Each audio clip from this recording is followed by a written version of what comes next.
बात आतंकवाद की। क्या आतंकवादी संगठन खुफिया एजेंसियों की नजरों से बचने के लिए छोटे छोटे कारोबारियों के जरिए आतंक को फंड करने की कोशिश में है?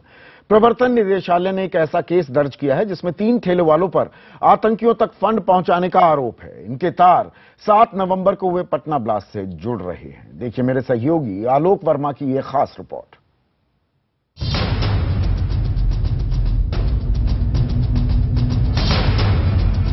छत्तीसगढ़ चिकन सेंटर कहने को तो रायपुर शहर की किसी सड़क पर खड़े इस ठेले पर खाना बिका करता था, लेकिन प्रवर्तन निदेशालय यानी ईडी की माने तो यहाँ से आतंकवादियों को फंड भी पहुँचाया जा रहा था।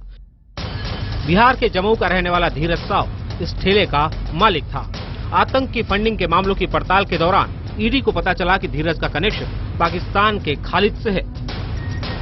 IBN 7 के पास मौजूद ईडी की केस कॉपी के मुताबिक रायपुर में छत्तीसगढ़ चिकन सेंटर के नाम से ठेले पर दुकान चलाने वाला धीरज साहू खालिद के इशारे पर सिमी और इंडियन मुजाहिदीन के लोगों को पैसे पहुंचाता था। पाकिस्तान में बैठा खालिद उसे एक खास मोबाइल नंबर से फोन किया करता था।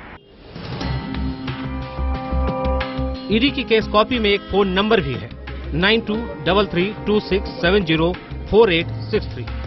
बताया गया कि यह नंबर पाकिस्तान के खालिद का है। दावा किया जा रहा है कि पाकिस्तान में बैठे इस इंसान ने 2011 में रायपुर में खाने का ठेला चला रहे धीरज से संपर्क साधा। आखिर ऐसा क्या था जो पाकिस्तान का एक संदिग्ध इंसान बेहद मामूली छोटे भारतीय कारोबारी से चाहता था? ईडी के दस्तावेज कहते हैं कि खालिद ने धीरज को पैसों का लालच दिया। कहा कि वो कुछ ही वक्त में लाखों कमा सकता है, बशर्ते वो एक खास बैंक में खाता खोले और उसमें आने वाले पैसे को 3 अलग अलग खातों में जमा करवा दे।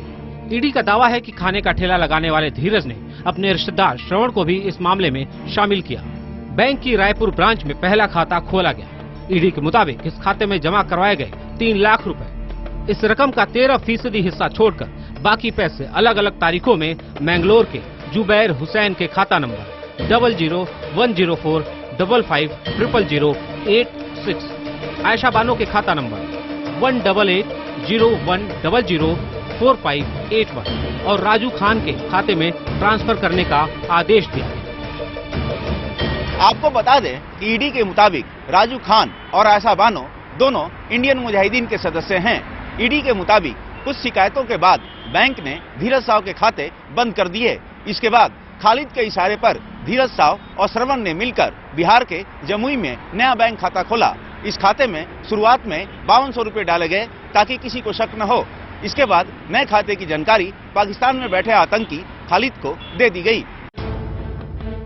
ईडी के मुताबिक आतंक को फंड करने के इरादे से अगला बैंक खाता जमुई में खुला। खाता नंबर 197601500550। उसमें बारी बारी से 7-8 बार पैसे डाले गए। ईडी के दस्तावेजों के मुताबिक इस नए खाते से भी मैंगलोर के जुबैर हुसैन के खाते में 50,000 से 1.5 लाख रुपए तक ट्रांसफर किए गए।